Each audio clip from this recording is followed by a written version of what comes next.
Salut à vous, ça fait un petit moment que j'ai pas fait de vidéo, partage ou d'enseignement. On a focusé beaucoup ces temps-ci sur partager l'Évangile et là, les 2 dernières semaines ont été pris de beaucoup de travaux urgents à terminer avant l'hiver. Mais on a continué à faire les tournées de l'Acadie et demain on se prépare à la 7e tournée de l'Acadie. Éventuellement, je vais essayer de faire un montage de toutes les vidéos qu'on a prises dans toutes les situations, que ce soit dans la neige, dans la pluie, devant, dans les moments où ce que les gens ont été touchés, ou ce que toutes sortes de situations qu'on a traversées à travers cette tournée, mais on est resté fidèle. Puis j'ai j'ai fait cette tournée au départ par révélation que je devais le faire une fois. J'avais eu sur mon cœur de faire 7 villes de l'Acadie qui faisaient le périmètre, puis aller prêcher dans chacune d'elles en une journée. Et après la deuxième ou troisième ville, j'ai regardé Céleste et j'ai dit, j'ai l'impression que c'est pas juste pour une journée qu'il faut faire cela. Puis par après, c'est venu clair dans mon esprit que je devais le faire au moins 7 semaines d'affilée. Et j'ai pris cet engagement-là devant le Seigneur. Et là, demain, on va accomplir. Et ben, demain, on va accomplir. Et si la grâce d'Élohim nous le permet, on va être 7 témoins aussi à partager la bonne nouvelle en cette journée-là, qui va se réunir pour aller faire le tour de l'Acadie. Et ben, c'est ça. Puis à travers ces moments-ci, ben, j'ai réalisé dès la semaine passée, dès la dernière tournée, que la pression spirituelle a commencé à augmenter, surtout ben, dans ma vie, mais dans la vie des frères qui m'entourent aussi. Les tensions sont... Il y a quelque chose dans l'esprit qui apprécie pas ce qu'on est en train de faire, qui apprécie pas qu'on termine cette alliance. Puis je suis heureux de pouvoir continuer à me battre dans la prière malgré les combats spirituels qui viennent avec cette situation. Et, mais à travers cela, j'ai vécu des grandes révélations dans mon temps de prière là, chaque matin. J'ai, pendant mon temps de prière en langue, un matin, j'étais un peu découragé par les épreuves de la vie qui avaient été arrivées la veille.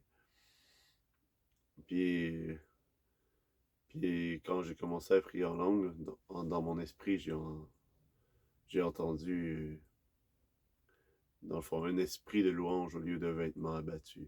Puis là, j'ai réalisé, j'étais, ah, mais c'est vrai, je me présente devant toi abattu, Seigneur. Puis je veux t'offrir le sacrifice de louange, c'est-à-dire le fruit de lèvres qui confesse ton nom. Puis là, je me suis mis à continuer à prier en langue, mais là, dans la joie, puis je me suis mis à chanter comme une aire africaine en langue, et, et j'étais dans la joie, dans la louange, et tout ça. Et, et pendant cette journée, ben, je me suis mis à... J'ai vu, j'ai eu une vision pendant que je priais en langue, puis j'ai vu comme une grande tornade, comme une F5 autour de moi, comme une grande, grande tornade, mais comme si je pouvais me tenir en plein milieu de cette tornade, n'étant pas affecté par cette tornade. Puis j'avais les deux bras dans les airs et j'étais dans la louange. Puis autour de moi, c'était le chaos total et il y avait la grande puissance du vent d'une tornade qui tournait autour de moi et j'étais juste debout en plein milieu dans l'adoration.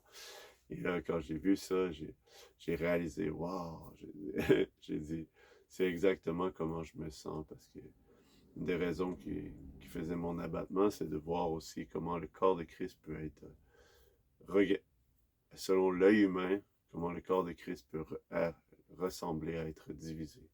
Mais je ne crois pas à la division dans le corps de Christ, je crois qu'il y a un seul corps de Christ, et je crois qu'il est parfaitement uni, parce que Jésus le priait dans Jean 17, et il dit, afin qu'il soit un comme toi et moi, nous sommes un Père. Et Jésus, il a prié pour notre unité, puis je crois qu'il n'y a aucune prière que Jésus a faite qui n'est pas exaucée. Alors je crois à l'unité de l'Église, je crois qu'elle est déjà unie, mais que nous allons en voir la promesse de cette unité, nous allons voir l'accomplissement lorsque Jésus descendra pour établir son royaume. Après ça, ben, ce moment-là était un moment de réjouissance par rapport aux autres épreuves qui pouvaient arriver. Et après ça, ben, le lendemain matin, dans la même situation, j'étais dans le lendemain, mais là, j'étais déjà dans la joie parce que je gardais cette mentalité, cette révélation que le Seigneur m'a accordée d'un esprit de, ben, c'est un verset de psaume, j'oublie le psaume, là, mais c'est un vêtement de louange au lieu d'un esprit abattu. Je crois que c'est dans les psaumes, je vais voir. J'irai chercher plus tard. Mais je suis pas mal sûr que c'est un psaume.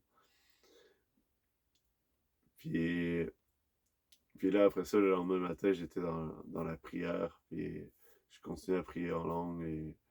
Et là, j'ai eu une autre vision deux jours d'affilée. La vision du lendemain était, j'étais dans le Jérusalem céleste. Il y avait un grand chemin pavé d'or. Et un grand chemin pavé d'or, et un peu comme ça parle de l'or translucide dans les Écritures, et un or qu'on voit comme au travers, et ça ressemble. Je pourrais pas réellement décrire ce que j'ai vu, mais je l'ai vu. Puis ça ressemblait vraiment comme de l'or que tu pouvais voir au travers, mais que le chemin était pavé comme ça. Puis au bout, il y avait comme des escaliers, des marches qui auraient mené à quelque chose, à un édifice. Mais au bout de cette plateforme-là, on voyait juste comme le ciel, puis l'éclat de la lumière. Puis dans le cœur de cette lumière-là, il y avait une forme d'homme. Et, et je suis convaincu que c'était Jésus. Mais j'étais comme très très loin, j'étais très loin au bout du chemin, je pourrais dire peut-être à 1 kilomètre de distance, mais à cette distance, j'ai vu qu'à un moment donné, Jésus a comme tourné sa face vers moi, sans pouvoir dire que j'ai vu sa face, parce que dans aucune vision, j'ai vu souvent Jésus dans des visions, mais je n'ai jamais vu sa face. Les,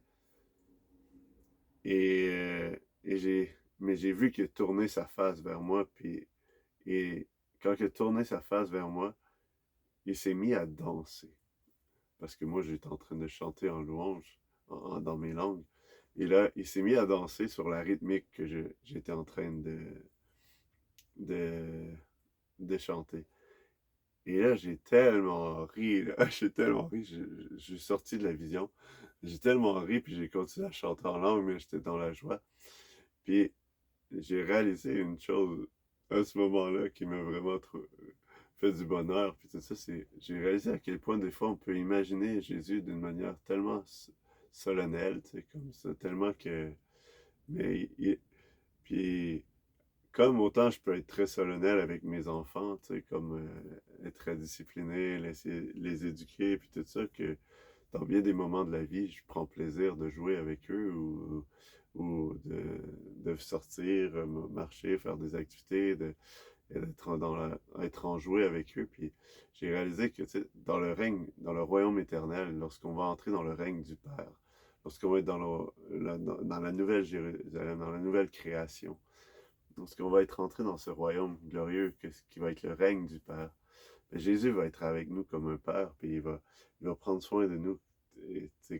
Comme un père a une relation avec ses enfants, fait que oui, il va avoir la crainte du Père, il va avoir mais il va avoir l'aspect de joie, de célébration. Puis là, j'ai réalisé que le Seigneur aussi peut aimer danser comme David a pu danser devant l'arche de l'Alliance. Puis, et là, ça m'a emmené dans la joie. Puis là, je me suis levé, puis je me suis mis à danser, puis à danser, puis à danser en chantant en langue. Puis, et là, je faisais le tour de mon salon, puis en dansant, puis en chantant en langue. Puis j'ai retourné dans la vision, mais j'étais plus à 1 kilomètre du Seigneur, j'étais autour de lui. Je dansais tout autour de lui, il dansait avec moi, et c'est et ça m'a tellement emmené dans la joie. Puis c'est la raison pourquoi on court, c'est la raison pourquoi on est vivant aujourd'hui. C'est pour cette espérance éternelle qu'un jour on va être dans le règne, dans l'unité parfaite avec le Père, en unité parfaite avec Jésus. Puis puis on va être réunis là-haut, puis il n'y aura plus de pleurs, plus de grincement dedans. Puis présentement, autour de nous, il y a des tonnes de gens qui sont séparés de ce règne qui est à venir. Que si Jésus revient sur terre présentement, et qu'il arrive dans l'éclat de son avènement, et que tout genou fléchisse devant lui, que toute langue confesse qu'il est Seigneur, si cela arrive présentement, il y a des tonnes d'âmes autour de nous qui vont être séparées du Seigneur. Puis ça, ben, parce qu'on n'a pas prêché la bonne nouvelle. Puis le Seigneur nous donne, c'est à nous qui est donné l'apostolat dans Romains. L'épître de Romains commence par ceci et termine par cela. Il dit qu'il nous a donné l'apostolat d'amener à l'obéissance de la foi toutes les nations de la terre. C'est nous qui avons l'autorité sur cette terre pour faire paraître la lumière de Christ. Puis on sait que les jours qui s'en viennent seront pas des jours merveilleux ou des jours glorieux, tu sais, mais j'aimerais vous partager, ça c'est 2 révélations que j'ai eues dans les dernières semaines, mais j'ai eu d'autres visions similaires dans le passé. Et une vision similaire que j'aimerais vous partager, c'était, j'ai déjà vu cette tornade dans laquelle je pouvais me tenir et en train de louer. Mais la première fois que je l'ai vue, cette tornade-là, ça fait déjà, je ne sais pas comment d'années, peut-être 8 ans. Et j'étais accroché à un poteau. Il y avait comme un gros poteau de téléphone, si on peut imaginer. Et j'étais accroché à ce poteau-là dans la crainte. Et là, cette tornade-là tournait autour de moi. Et Jésus s'est présenté en esprit à côté de moi, à travers la tornade. Lui, il n'était pas ébranlé beaucoup par la tornade. Il était comme moi dans la deuxième vision. Mais moi, j'étais apeuré, j'étais dans la crainte, j'étais dans la peur. C'est comme si tous les muscles de mon corps se crispaient de toutes mes forces pour m'agripper après ce poteau. Et Jésus m'a dit une chose. Il m'a dit, lâche le poteau. Et il m'a dit une seconde fois, lâche le poteau. Et là, en dedans de moi, il y a eu un raisonnement que si je lâchais le poteau, j'allais mourir. Puis il y a eu l'autre raisonnement qui est venu en même temps, mais il a dit, c'est Jésus qui me l'a demandé. Peu importe si je meurs, j'obéis. Puis j'ai ouvert les bras et je me suis trouvé debout en présence du poteau, de Jésus, mais il n'y avait plus de tornade. Il n'y avait plus aucune crainte, il n'y avait plus aucune peur, il y avait juste la paix. C'était une paix sereine. Puis là, je suis revenu à moi, puis j'étais en train de conduire mon véhicule en plus. J'étais en train de conduire ma voiture, mais pendant le temps de la vision, ça a peut-être été comme ça, mais c'est plus long à expliquer qu'à vivre. Et puis, je suis revenu à moi, puis là, j'ai dit, mais qu'est-ce que tu voulais me dire, Seigneur? Puis à ce moment-là, le Seigneur me dit, il dit ça, il dit, le poteau, il dit, c'est la loi. Il dit, tant que tu vas t'agripper à la loi, au lieu de t'appuyer sur mon esprit de vie, tu vas sentir que la tornade, les dangers de la vie, parce que dans le fond, il dit, si tu t'agrippes à la loi pour avoir la vie, ben, si tu t'agrippes à la loi pour avoir la vie, ben dans le fond, tu n'as rien d'autre que tes propres forces pour te tenir à la vie. Mais si tu t'appuies sur moi, ben en fait, il n'y en a pas de danger. Parce qu'il dit, chargez-vous de mon joug, il est doux et léger. Puis là où est l'esprit de vie en Jésus-Christ, là est la liberté. Puis il dit qu'on était affranchis de la loi pour vivre maintenant sur la loi de l'esprit de vie en Jésus-Christ dans l'Épître aux Galates. Et je parle pas juste de... Et la loi qui venait de me révéler en cette soirée-là, c'était pas une loi de suivre les 10 commandements ou de faire le Shabbat ou toutes ces pratiques-là qu'on peut avoir de débat aujourd'hui dans le milieu chrétien. La loi, c'était une loi de pureté que je m'étais créée. Quand je passais devant les sex shops, je détournais le regard. Toujours comme je faisais exprès de regarder en avant pour conduire, juste assez pour voir en avant, mais pas être capable de voir dans le champ de vision à côté. Je détournais les regards mais je m'étais mis une loi de pratique, une genre de forme de piété. Puis ça, dans Timothée, il parle de ça. Il dit il dit « ayant l'apparence de la piété, mais ayant renié la force ». Puis le mot « apparence de la piété » qui est là, c'est le mot « forma » en grec. Puis le mot « forma », ben, ça vient de la forme. Je m'étais créé une forme de piété pour ne pas chuter dans l'iniquité. Mais sauf que tant que je me mettais ces barrières-là, puis que j'appliquais, OK, je vais arriver devant le sex shop, je tournais ma tête pour pas voir les images. Oups, puis, puis je m'étais mis toutes sortes de règles comme ça pour me garder pur. Puis en fait, il me dit, mais si t'es pur, pourquoi t'as besoin de ces règles-là? Si t'es pur, puis t'es libre, puis t'es affranchi, pourquoi tu te mets ces règles-là? Puis en fond, la seule raison que c'est si j'ai besoin de me mettre ces règles-là, peut-être parce que je passe pas assez de temps en proximité, en relation à le connaître lui. Parce que quand je suis proche de Jésus, j'ai aucune tentation vers le mal. J'ai aucune frustration, j'ai aucun conflit dans ma chair. C'est quand je m'éloigne de lui. Puis c'est pour ça que le psaume 91 nous donne une liste merveilleuse de bénédictions pour celui qui demeure à l'abri du Très-Haut. C'est pour ça que dans Jean 17, il dit que la vie éternelle, c'est de le connaître. Être en intimité avec Christ, c'est la liberté. Parce qu'il dit, vous connaîtrez la vérité. Et lui, il a dit, je suis la vérité. La vérité vous affranchira. Puis, ça m'amène à partager une autre vision que j'ai eue il y a plusieurs années. Je crois pas que je l'ai déjà partagée. Je l'ai peut-être partagée à quelques personnes, mais c'est une vision que j'ai eue il y a quelques années sur l'Église de la fin des temps. C'était pas une vision descriptive de ce qui va se passer ou de ce qui va se passer dans l'action terrestre ou quelque chose comme ça. J'étais en train d'écouter un enseignement sur l'histoire de l'Église, sur toutes les étapes, comment le catholicisme romain a fait mourir l'Église, après ça la réforme de Martin Luther, après ça toutes les étapes qui ont suivi, que ce soit le mouvement baptiste, après ça il y a eu pas les réformés, les puritains qui ont amené un élan de sainteté, il y a eu après ça le mouvement pentecôtiste, après ça on peut regarder qu'il y a eu un mouvement apostolique qui s'est réveillé, puis c'est toutes des réformes où il y a des moments où un homme a une révélation, puis elle apporte un changement dans la vie de l'Église, et une lumière qui s'éclaire, puis à chaque étape, ben, il y en a qui restent attachés à l'ancienne réforme, puis il y en a qui suivent le mouvement de l'Esprit.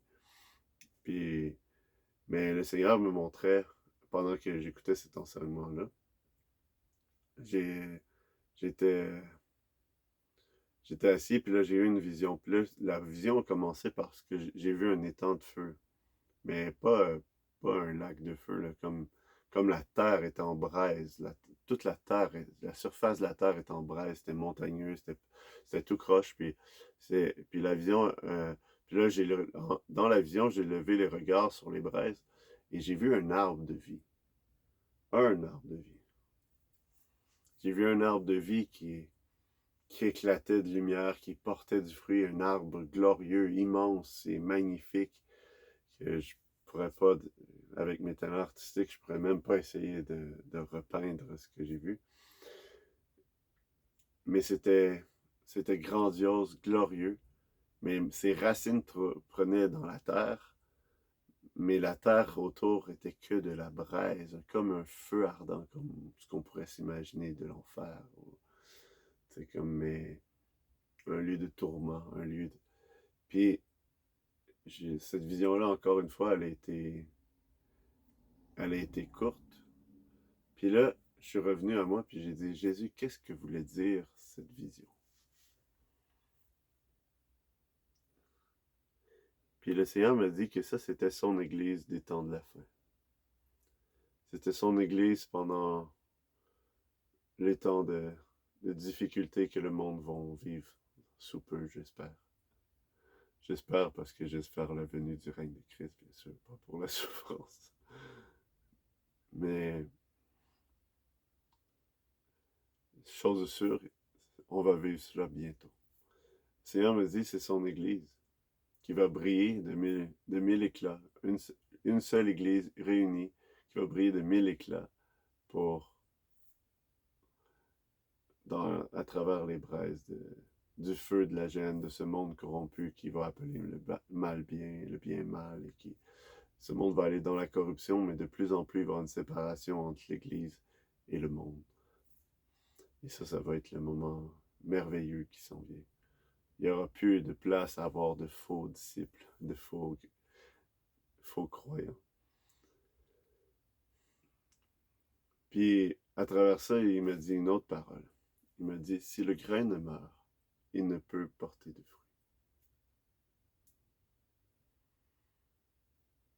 fruits. Quand il me dit ça, c'est mon Église des temps de la fin. Suite à ça, il me dit, si le grain ne meurt, il ne peut porter de fruits. Et ça voulait dire beaucoup de choses. J'ai réalisé à ce moment-là, parce que j'étais en train d'écouter en même temps un enseignement sur l'histoire de l'Église, que l'Église avait dû mourir. Et c'est à ça qu'a servi le catholicisme romain. Le catholicisme romain, l'Église apostolique est venue déposer une semence dans ce monde, une semence de vie en terre. Mais elle a commencé à se reproduire, mais ces églises-là devaient mourir pour pouvoir porter du fruit. Et c'est à quoi a servi le catholicisme romain? À simplement créer la mort dans l'Église de Christ. Elle a produit la mort. Mais au bout d'un temps, il y a des hommes qui se sont arrivés, que ce soit Martin Luther ou d'autres, qui se sont réveillés, qui ont réveillé cette semence, puis qui ont commencé à partager la repentance, la foi, la doctrine des baptêmes, le baptême d'eau, le baptême de feu, le baptême du Saint-Esprit. Après ça, l'imposition des mains, la résurrection des morts et le jugement éternel. Mais toutes ces choses-là est en train de et cette Église-là est juste en train de renaître. Et l'image que j'ai vue à ce moment-là, c'est que quand Martin Luther est arrivé, il n'a pas tout réformé.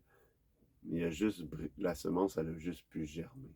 Commencer à ouvrir, craquer, puis sortir. Mais quand le mouvement baptiste ou les mouvements anabaptistes ont pu ramener le baptême d'eau, ben, l'eau a pu immerger cette semence de l'Église et elle a pu commencer à sortir de la terre.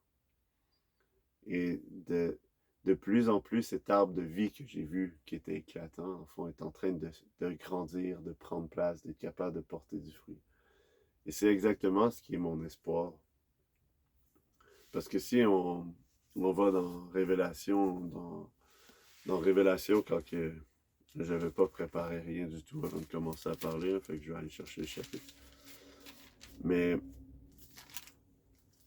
si on va dans Révélation, quand il parle des 144 000 qui sont des 12 tribus d'Israël, ce passage-là, je l'aime beaucoup, mais moi, c'est tout le temps ce qui vient après.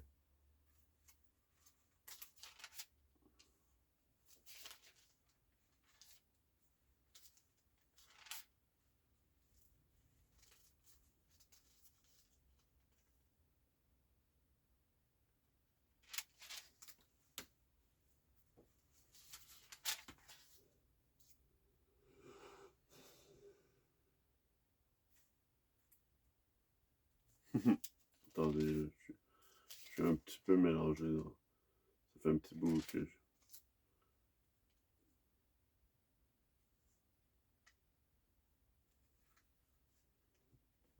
Ouais, ok.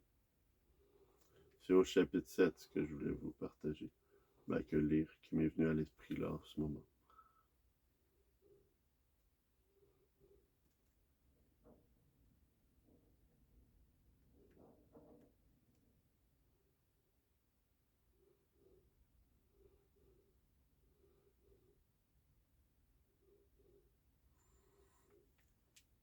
Alors là, il parle des 144 000 et là, il finit au verset 8 en parlant de la tribu de Zabulon, 12 000, de la tribu de Joseph, 12 000 marqués, de la tribu de Benjamin, 12 000 marqués. Puis là, c'est des serviteurs marqués. Mais c'est le verset 9, moi, qui m'intéresse dans la situation. Il dit, ensuite je contemplai, et je voici une grande multitude que personne ne pouvait compter, de toutes les nations, de toutes les tribus, de tous les peuples et de toutes les langues. Ils se tenaient devant le trône et devant l'agneau, vêtus de robes blanches, et ils avaient des palmes dans leurs mains. Et ils criaient à grande voix, disant, le salut vient de notre Élohim qui est assis sur le trône et de l'agneau. Et tous les anges se tenaient autour du trône et autour des anciens et des 4 animaux tombèrent sur leurs faces devant le trône et ils adorèrent Élohim, disant, Amen, la louange, la gloire et la sagesse et la gratitude et l'honneur et la puissance et la force soient à notre Élohim pour toujours et toujours. Amen. Puis un des anciens répondit, disant, ceux qui sont vêtus de robes blanches, qui sont-ils et d'où sont-ils venus? Et je lui dis, Sire, si tu le sais. Il me dit, ce sont ceux qui sont venus de la grande tribulation, qui ont lavé leurs robes et ont blanchi leurs robes dans le sang de l'agneau. C'est pourquoi ils sont devant le trône d'Élohim et le servent jour et nuit dans son temple, et celui qui est assis sur le trône habitera parmi eux. Ils n'auront plus faim, ils n'auront plus soif, et le soleil ne frappera plus sur eux, ni aucune chaleur, car l'agneau qui est au milieu du trône les paîtra et les conduira aux fontaines des eaux vives, et Élohim essuiera toutes larmes de leurs yeux.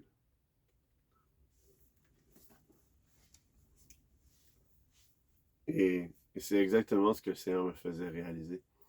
C'est que l'Église de la fin ne sera pas perdante. Elle va être victorieuse. L'Église de la fin va être un grand nombre d'âmes qui va... Il faut s'attendre à une moisson, une grande moisson. Puis le Seigneur appelle ses ouvriers à entrer dans la moisson, à se lever pour prêcher la parole. Et en fait, le Seigneur désire que cet arbre qui pousse qui a été semé par l'Église apostolique, qui est mouru dans le catholicisme romain et qui est rené à travers le mouvement de la Réforme et qui ne fait que croître depuis, mais que cette Église-là puisse se mettre à vivre libre de toutes les racines qu'elle a reçues de Babylone, qu'elle soit affranchie, qu'elle puisse entrer dans les vraies racines de la Jérusalem céleste, qu'elle puisse vivre une vie libre dans la foi et qu'elle se mette à propager la bonne nouvelle, former des disciples. Comme la grande commission a été donnée dès le départ, le Seigneur n'a pas dit « Allez, faites de toutes les nations des églises ». Il dit « Allez, faites de toutes les nations des disciples et enseignez-leur ce que je vous ai prescrit ». Et ça vient pas de moi ce que je vais partager, ça vient d'un autre frère qui avait dit à l'époque, il avait fait le calcul, je n'ai pas fait le calcul, il dit si chaque personne qui confesse être né de nouveau ferait un disciple par année, juste se consacrerait à faire un disciple par année, en 7 ans, la terre appartiendrait à Christ. Ou peut-être 6 qui avait dit. Nous savons que le malin a sa guerre à travers cela, mais la réalité, c'est que notre mandat est de faire des disciples. Vivre l'Église, c'est simplement un cadeau du Seigneur. Il va rassembler l'Église toujours autour de vous si vous cherchez à faire des disciples. Et c'est ce que je voulais vous partager. J'espère, du moins. Je ne savais pas vers quoi je me lançais quand j'ai pesé sur play. Alors je prie avant de vous laisser. Seigneur Jésus, je te prie de toucher à travers ces vidéos des âmes qui puissent être éveillées à te chercher pendant qu'il est temps, Seigneur. À être amoureux de toi, de rechercher à entendre ta voix. Tu dis, mes brebis entendent ma voix et elles me suivent, Seigneur. Qui puissent être aussi amoureux de ta parole, c'est se l'approprier, de la voir tel un livre vivant, une nourriture de chaque jour. Seigneur, que les disciples qui écoutent ce message, Seigneur, puissent renouer d'hardiesse et de zèle pour proclamer librement ton nom. Qu'ils peuvent abandonner les choses qui les attachent à ce monde terrestre pour chercher d'abord le royaume des cieux et sa justice. Merci Seigneur parce que suivre ta voie, Seigneur, nous n'avons pas à craindre le lendemain. Seigneur, tu dis que là où est ton esprit, là est la liberté. Et Seigneur, c'est celui qui est né de l'esprit. Le vent souffle où il veut, nul ne sait où il va. Ainsi en est l'homme qui est né de l'esprit. Alors je te prie de souffler dans ton Église, Seigneur, afin que ton Église puisse se lever et propager ce message de la bonne nouvelle du royaume, parce qu'ensuite viendra la fin. Alléluia.